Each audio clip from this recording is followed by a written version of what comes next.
Back in March 2020, I was in my home city of Moscow, feeling creatively stuck and unemployed. The pandemic had just started, and the idea of being forced to stay at home during a lockdown was frightening. So I started looking for remote work as a software engineer. The situation was unprecedented. Many IT companies stopped hiring, but there were others who saw an opportunity to capitalize on the situation, including Facebook. They contacted me through LinkedIn and offered to interview for a position of lead software engineer in London. After several months of preparation and interviews, I received a mind-blowing call from an HR representative named Katie, who worked in the London's office. Hello, Andre, how are you? I received a great feedback from my colleagues and we're happy to offer you a job with relocation to London. My jaw just dropped and I said something like, hello, Katie, thank you so much. I need some time to think this through. When I need to be in London, like in a couple of weeks? She laughed and said, I think the fastest could be a couple of months, but with the pandemic, it could take up to 6 months. I was in a state of shock and euphoria at the same time. In reality, the entire relocation process from Moscow to London took about 3 months. It was awkward for me because Facebook hired as many as 4 companies to support my move. Altair Global was my main point of contact for the move. Deloitte worked on the worker visa. Gosselin Moving was transporting my things abroad, and the real estate agency was helping me to find an apartment in London. Thank God all these people helped me because the process wasn't easy. The first step was getting the visa. Deloitte helped me with a huge pile of documents needed for the Tier 2 worker visa to relocate to the UK. I also had to take an English proficiency test called IELTS. The visa requirement was 4 points out of 9, but I scored 8. Because I'm from Russia, I was even required to take a tuberculosis test. About a month after submitting documents to the UK embassy, I received the work visa. The next step was to buy plane tickets and book a temporary accommodation in London. Fortunately, Facebook offered me 2 months of full pay for an apartment, which was a huge help. I would highly recommend to anyone moving abroad should book a hotel or an apartment for at least a month, because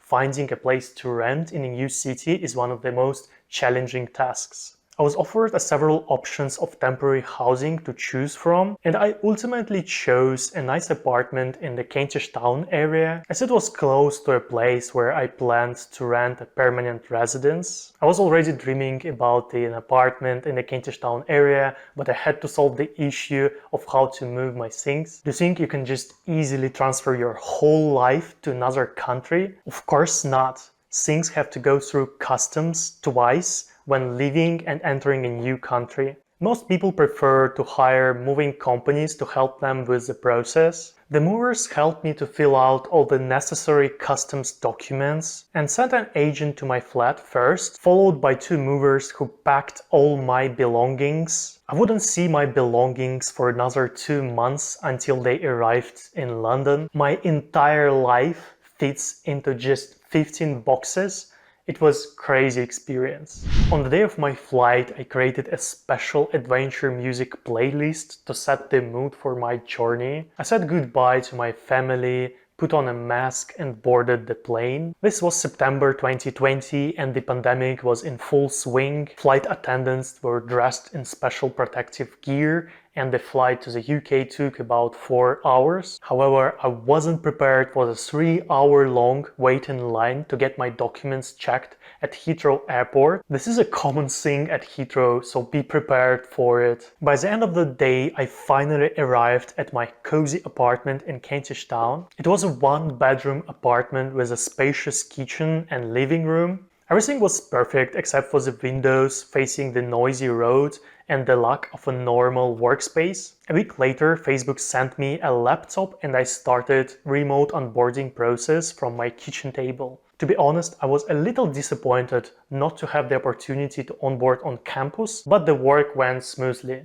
In the evenings, I explored the stunning city of London. There was a lockdown in the city and everything was closed, so my options were limited.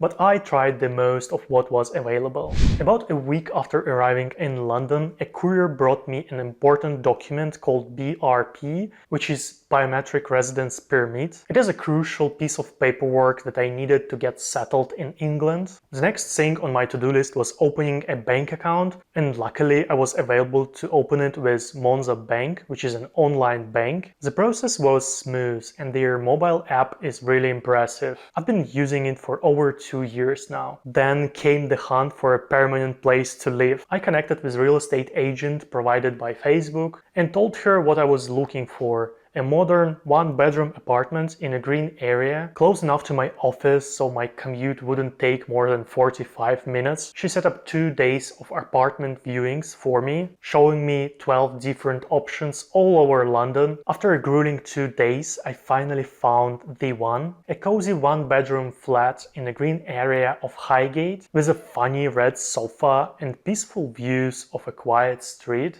The landlord was an elderly woman from Spain and we had a friendly chat before I signed the documents online. I moved in exactly 2 months after arriving in London and my belongings arrived on the same day thanks to the moving company. Overall, I highly recommend taking advantage of any help your employer can offer during a move. But even if you don't have that option, it's still possible to relocate during tough times like pandemic. Go ahead and good luck. Also, I'm testing a new video format in the form of stories, so please give me your feedback in the comments and likes. Thanks for watching and see you in the next one.